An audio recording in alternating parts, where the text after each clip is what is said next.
Yetu inaanzia jikoni. Kuna binti mlembo hapa, ni dada wa kazi, lakini wakati yuko hapa bwana bosi wake anafika hapa. Mchizi amefika taratibu, bwana dada ile hugeuka, anashangaa bosi amefika hapa. Mwamba taratibu akawa anamfuata bibie, lengo lake sijui nini, wacha tuone, ataka kumkisi. Dada ikabidi aondoke. Mchizi akabaki anawaza hapa, kwani ni dada amekimbia? Lakini baadaye dada wakati anatoka bafuni, Mungu wangu, amevaa taulo, alafu mchizi ameingia hapa bila hodi, akamtazama, akamwambia sikia, nahitaji uje pale sebuleni tuweze kuongea. Dada akasema sawa. Mchizi akatoka, lakini ameona sehemu nyingi sana za mwili wake. Bwana, ilikuwaje hadi wamefikia hapa? Huyu dada anaitwa Nancy, ni mfanyakazi katika hii nyumba. Siku zote huwa anapenda sana kujipodoa, ndipo anaenda kufanya shughuli zake za kila siku. Leo wakati analeta vitu hapa, ghafla Mungu wangu ameanguka na baadhi ya vitu vimemwagia mchizi hapa. Analalamika, asema muone umenichafua. Akasema samahani sana boss, kwa kweli nimekosea. Yaani nimekosea, please naomba basi ukae uweze kunywa chai. Bosi amekasirika na kuondoka. Bibi Nancy anamuita, lakini bosi amegoma kabisa kurudi. Leo kuna dada yuko hapa. Mchizi aliporudi kazini asema umefika mpenzi wangu, leo nimekuja kwa ajili yako, please naomba tuongee. Akasema mimi sina mpenzi kama wewe, please naomba niache. Kidogo akamwita dada wa kazi, akamwambia sikia, mimi sihitaji mwanamke aje tena katika hii nyumba yangu, naomba umtimue kabisa. Bwana mchizi apendi wanawake kabisa. Lakini kwa nini ameenda kumfuata dada wa kazi? Tutafahamu yote haya. Dada kabidi amfukuze, lakini leo amekuja mwanamke mwingine. Ni kibonge kweli kweli. Wacha tuone lengo lake ni nini. Mchizi anafika hapa, anamuona bibi. Dada akasimama, akasema samani, mama ameniambia nije hapa ya kwamba wewe ndio mume wangu mtarajiwa. Mchizi akamsonya, alafu akamwambia hebu ondoke mara moja. Dada atafanyaje? Ikabidi bibi wa kazi Nancy akamwambia bwana, huyu mwanamume hapendi wanawake kabisa, wewe unaweza ukaenda, kama alikutuma mama basi mpelekee taarifa. Lakini baadaye alipoondoka, dada akawa anacheka sana. Kwa nini mchizi hapendi wanawake? Leo ni siku nyingine. Mamake mzazi amefika hapa. Alipofika akamwambia subiri nikuulize kidogo. Hebu niambie, kuna msichana yoyote ambaye umeona anatembea na huyu mwanangu Jason? Dada akasema kiukweli hapana, sijai kuona. Akasema sawa. Je, vipi kuhusu mawasiliano? Ushai kumsikia anaongea kimahaba na binti yote? Akasema kiukweli sijai kusikia hata siku moja akiongea na mwanamke huyu jamaa. Akasema sawa, lakini vipi, je kuna wanaume ambaye wanakuja wanamuona au wanaingia katika chumba chake? Akasema kwa wanaume hapana, lakini siku moja alikuja tu mjomba wake. Akasema mjomba wake, je waliongea katika mazingira gani? Hebu niambie, na alikuja kumtembelea mara ngapi? Akasema ni mara moja tu alikuja kumtembelea, lakini sio zaidi ya hapo. Akasema basi sawa, ngoja nitalifanyia kazi hilo. Mama ana wasiwasi, kwa nini mwanae apendi wanawake? Ana miaka 37 hata mchumba ana. Leo analalamika kweli kweli. Anasema kwa nini hutaki kuoa? Mimi nahitaji mjukuu, una miaka 37, kila mwanamke ambaye anakuja hapa wewe humtaki. Je, wewe unaishi maisha gani? Hebu niambie lini utaoa ili mradi na mimi niweze kupata furaha? Mungu wangu, angalia, umenipatia kijana mkubwa kama huyu, anajitambua lakini hahitaji hata kuoa. Je, familia itakuwaje? Ana pesa ndiyo, lakini hataki kila kitu. Bwana dada wa kazi anasikiliza. Mama analalamika. Mchizi anambia sikia, mimi nitaoa mama, lakini sio kwa sasa, kwa sasa hivi sihitaji kabisa mwanamke.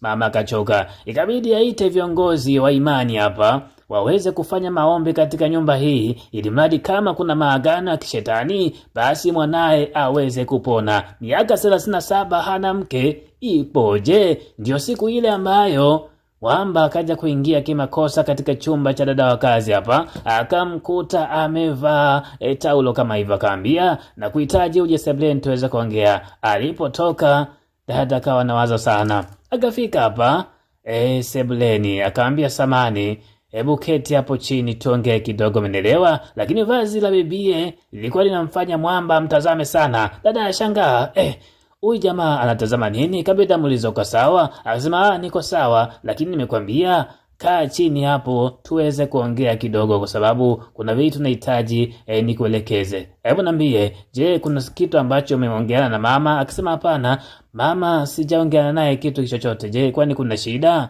Mchizi akamwambia, sikia, usije ukampatia taarifa zangu zozote mama, eti ya kwamba mimi sijui nahitaji mwanamke. Sihitaji mwanamke kabisa, umenielewa? Akampa onyo. Lakini leo wakati anashuka hapa, dada wa kazi ameinama hapa, maskini anafanya shughuli zake. Alipotazama, yawezekana Mchizi hawapendi madamu mwingine, kwa sababu tayari ameanza kumtamani dada wa kazi. Leo anarudi jioni hapa na gari yake nzuri kweli kweli. Mchizi anafika hapa, ikabidi aingie ndani. Lakini alipoingia ndani, ajabu anatoka akiwa na hasira hapa. Akamuita mlinzi, hebu njoo, hebu niambie dada wa kazi Nancy yuko wapi? Akasema Nancy ametoka hapa, ameelekea kwa rafiki yake. Akasema rafiki yake? Rafiki gani huyo? Mawazo mengi akawa kichwani, lakini mwisho wa siku akaingia ndani hapa, amtafuta Nancy, lakini Nancy haonekani. Baadaye Nancy anarudi bwana, mida jioni sana. Akamsalimia, akamwambia unaniambia ulikuwa wapi? Akasema nilikuwa kwa rafiki yangu hapa. Akasema rafiki? Ina maana kwa sasa una rafiki? Akasema ndio. Akasema tangia lini una rafiki kiasi kwamba unaondoka hapa bila taarifa? Akasema nisamehe, lakini alikuwa ni rafiki yangu, nimeenda kula naye, lakini kazi zote nilikuwa tayari nimeshafanya, kwa hivyo unaweza ukaenda ukala. Akamtazama. Ndipo baadaye bibi alipokuwa hapa jikoni anatengeneza juice, Mchizi akafika moja kwa moja akakaa nyuma yake. Dada akashangaa, inakuwaje Mchizi amefika hapa alafu haongei chochote? Mwamba hajaongea chochote, lakini akamsogelea kama anahitaji kisi hivi. Dada akasema usinitanie. Akakimbia. Alipokimbia Mchizi akasema leo nakufuata huko huko ndani. Dada akaingia hapa ndani, kaona hii nyumba nitabakwa si muda mrefu, bora nichukue tu vitu vyangu niweze kuondoka. Mchizi anafika hapa, anaambia no, unaondoka unaenda wapi? Please, nahitaji tukae chini tuweze kuongea.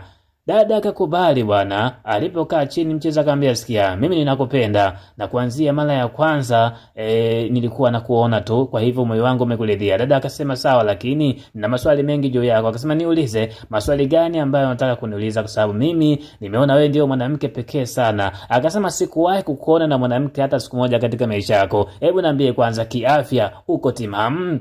Mchizi akamwambia mimi niko sawa, lakini kuna historia ya maisha ambayo nimepitia. Akasema niambie, nahitaji kuelewa hiyo historia. Akamwambia sikia, mimi baba yangu na mama yangu walitengana, lakini baba alikuwa anampiga sana mama. Of course utengano wao ukawafanya pale nyumbani waje wanawake wengi tu. Kiufupi wale wanawake walikuwa wananitesa sana, wananinyanyasa na kunilaza nje. Kwa hivyo mimi moyo wangu ulikuwa unawachukia sana wanawake kutokana na jinsi ambavyo wazee wangu wameishi, umeelewa?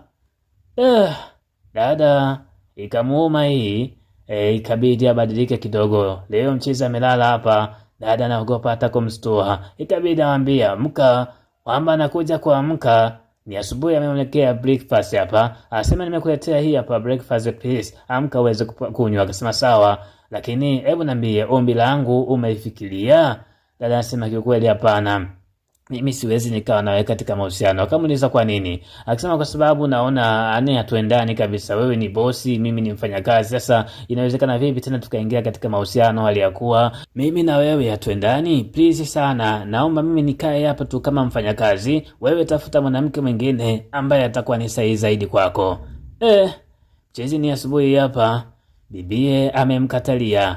Dada Nancy akamletea kinywaji hapa, lakini wakati wanakunywa bwana, kuna ugeni unaingia hapa, ni mama na lidada fulani. Lidada likaenda kumkumbatia Mchizi, Mwamba akamtoa. Mama akasema sikia, huyu hapa ni mgeni wetu, kwa hivyo atakuwa hapa, naomba muweze kumpatia chumba. Ikabidi ampokee jamaa, lakini mama amemleta huyu dada na imani kwa ajili ya kumuunganisha na mwanae apate mke. Baadaye Nancy analeta maji hapa, lakini wakati anaweka bahati mbaya akakosea bwana. Dada akamwesha kofi.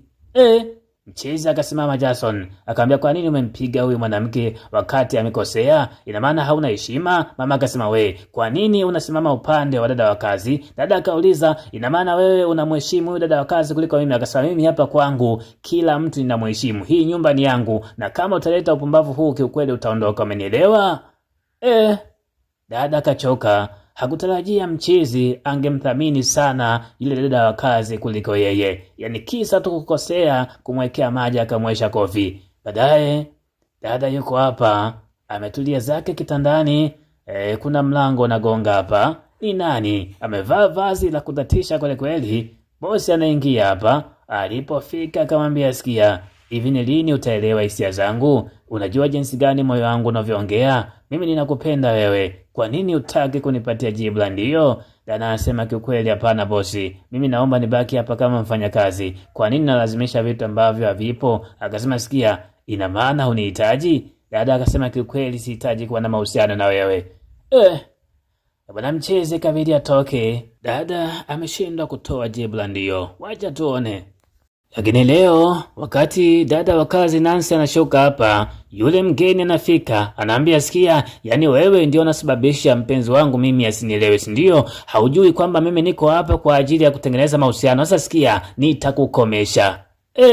Dada akawa anashangaa, ina maana huyu mgeni amekuja hapa kwa ajili ya kuanzisha mahusiano na bosi? Hii ikoje? Baadaye yuko zake jikoni hapa, amemaliza kuonja, ananawa mikono kidogo. Bosi anafika akamsalimia, akamwambia, hebu niambie sasa, je, jibu langu ni vipi? Akasema, jamani bosi, unajua kwanza leo nimesema vibaya sana hapa. Akasema, hebu niambie, ni nani amekusema vibaya? Akasema, huyu dada amesema kwamba wewe ni mpenzi wako. Akasema, mpenzi wangu? Akasema, ndio, amesema nisije nikamuingilia, kwa hivyo wewe na yeye si muda mrefu mtakuwa katika ndoa. Please, naomba basi tuache hayo. Bwana jamaa akakasirika kusikia ya kwamba yule dada ameleta upuuzi. Akaja hapa anaambia, sikia, kama haya ndio ambayo imekukuleta, naomba uondoke mara moja. Akamuita mlinzi, akamwambia, sikia, naenda kambebee vitu vyake ili mradi aweze kuondoka. Bwana mama anashangaa, asema, wewe umepata maamuzi gani hayo mabaya ya kuweza kumfukuza huyo wakati mimi nilimwandaa awe mke wako? Akasema, hapana, siwezi nikaoa mwanamke kama huyu. Mlinzi, mpatie mabegi yake alafu asirudi hapa katika nyumba yangu hata siku moja, umeelewa? Nancy uko pembeni anatazama, lakini baadaye mama anauliza, hebu niambie, kwa nini umemfukuza huyu mgeni wangu? Lakini Mchizi macho yake yako kwa Nancy, akasema, kama ni kuoa nitamuoa yule pale.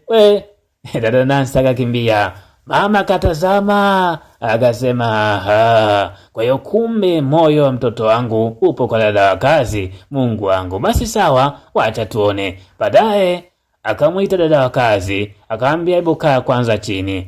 Akasema, wewe binti, unaonekana ni mrembo sana, lakini nataka nione, je, ulembo wako ni wa makeup au ni? Naomba ukanawe. Akasema, jamani, mimi mbona nilivyo hivi? Akasema, sawa, nenda kanawe uso wako alafu uje hapa kwangu tuweze kuongea.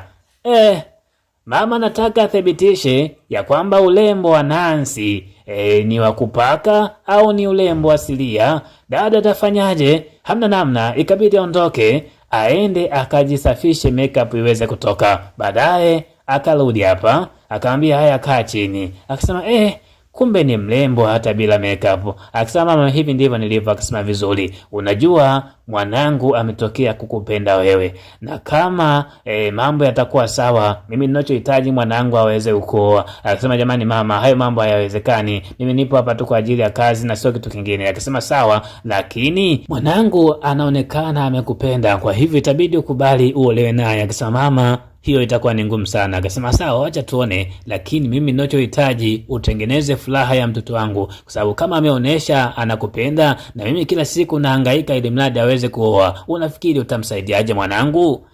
Bwana, hiyo ni ngumu.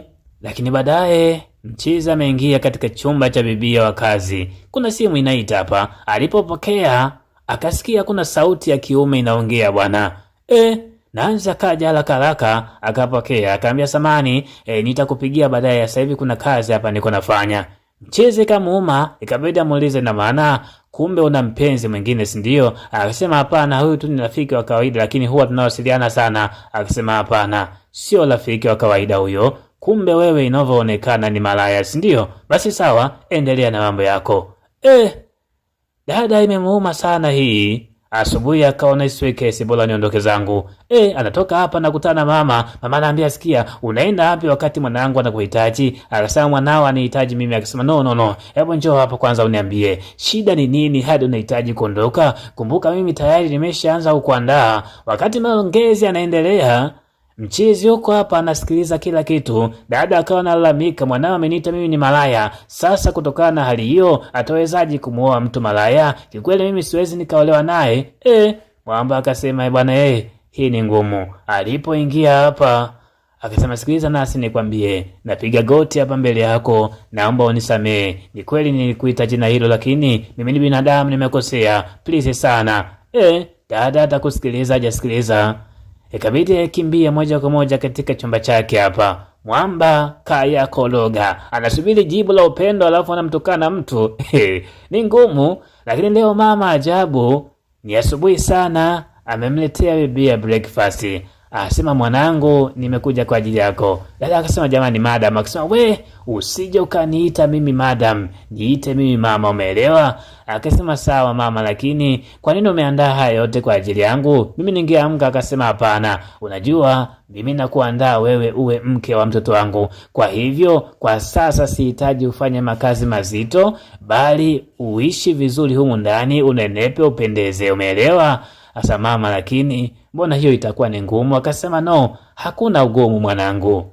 Baadaye mcheze huko hapa, wakati amekaa nadhani leo bibie ameitwa hapa, akamwambia naomba uketi hapo chini mara moja. Alipoketi akamwambia sikia, kwanza uko sawa? Akasema ndio niko sawa, nimekusamehe, kwa hivyo nitaendelea kuishi hapa, kufanya kazi kama kawaida, kila kitu iko sawa, kwa hivyo usije ukawa na mawazo sana bosi. Akasema sawa basi vizuri, lakini unakumbuka ile story niliyokuambia ya kijana ambaye alienda kunywa pombe alafu akasaidiwa na kahaba? Akasema ile ambayo nilihadisia siku ile. Akasema ndiyo, miaka 7 iliyopita mimi nilikuwa nimelewa sana na nikaanguka katika nje ya baa fulani hivi, lakini ndani ya ile baa kulikuwa kuna wadada anajuza, alafu mmoja wa huyo mdada ndio akaja kunisaidia. Kwa hivyo namkumbuka sana yule mdada.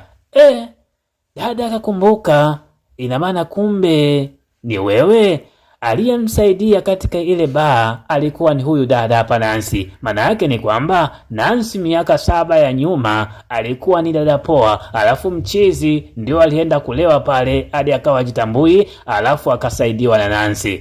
Bwana dada akakimbia kwa aibu. Mchizi kaja kugonga mlango hapa, lakini dada amegoma. Mama anafika hapa anamuuliza vipi, kafungua? Anasema hapana, amekataa kabisa. Mama akaambia hebu nipishe, mimi ni mtu mzima, atanisikiliza. Akaenda kugonga mlango hapa, akamwambia please mwanangu, naomba utoke nje, mimi ni mama, njoo hapa tuyaongee, umeelewa? Binti akatoka. Mama akaambia sikia, haya yote yameisha, naomba muanze maisha mapya na mwanangu, umeelewa? Mimi nimekuridhia wewe. Baadaye mchizi huko hapa, dada anasema kiukweli nilipitia maisha mabaya sana katika maisha yangu. Akasema hata usijali, yaliyopita yamepita, lakini mimi ninakupenda wewe na ninakuhitaji uwe mke wangu, tuweze kuishi malele katika hapa nyumba yangu. Kumbuka moyo wangu hauna mwanamke mwingine yeyote unayempenda zaidi yako, na wewe ndiye uliyenisaidia katika magumu. Je, kwa nini mimi nisikusaidie? Please, naomba ukubali uwe mke wangu. Bwana mama anasikia yote haya. Dada akasema ndiyo, nimekubali. Mama akasema unasemaje? Ina maana umekubali? Bwana mama akapiga makofi, kafurahi kweli kweli. Dada hadi anaona aibu, anasema sasa hivi natarajia mimba ingie ili mradi niweze kuitwa mjukuu. Hebu kaeni niwapige picha basi. Bwana mama na vitoko sana, lakini furaha imerejea hapa kati ya bosi Jason na bibi Nancy. Dada nasema niko tayari kuolewa na wewe. Wanaka kukubali huyu bibi ndiyo kunakamilisha movie yetu hii hapa nzuri sana. Bwana bonge la story ambalo kama umeitazama kwanza mwanzo hadi hapa basi na imani kuna vitu fulani utakuwa umejifunza. Jambo la kwanza kabisa, mema au wema huwa hauozi hata siku moja. Unapomfanyia jambo jema mtu fulani, kumbuka ya kwamba ipo siku moja na wewe utakuja kulipiwa jambo jema kabisa. Hata kama hata kufanyia yeye, basi Mwenyezi Mungu atakubariki. Huyu bibi alimsaidia mchizi miaka 7 nyuma, kipindi ambacho yeye alikuwa anajiuza, lakini mwamba bado anamkumbuka na kuamua kumfanya awe dada wa kazi, na mwisho wa siku kumbadilisha awe mke kabisa. Bwana, hili ni somo. Fanya wema, nenda zako, ipo siku moja utakuja kukulipa kabisa. Lakini somo la pili, mtu yoyote anaweza kabadilika na maisha mengine yakaendelea kama kawaida. Usije ukaogopa bwana kusema kwamba yule pale tabia zake zilikuwa mbaya sana, kwa hivyo nahisi hata nikimuoa ataendeleza vile vile. No, watu wanabadilika. kuna makahaba wengi tu wamebadilika wakarudi katika maisha ya ucha Mungu. Leo wengine wanaongoza ibada kanisani na misikitini, lakini ni kutokana na mabadiliko ya binadamu. Kwa hivyo binadamu yoyote anabadilika. Kama umempenda na amesema ya kwamba anaridhia kubadilika, basi endelea naye kama mpenzi. Lakini je, wewe umejifunza nini mara baada ya kutazama movie hii? Weka komenti yako hapo chini, kisha subscribe. Tukutane katika movie ijayo.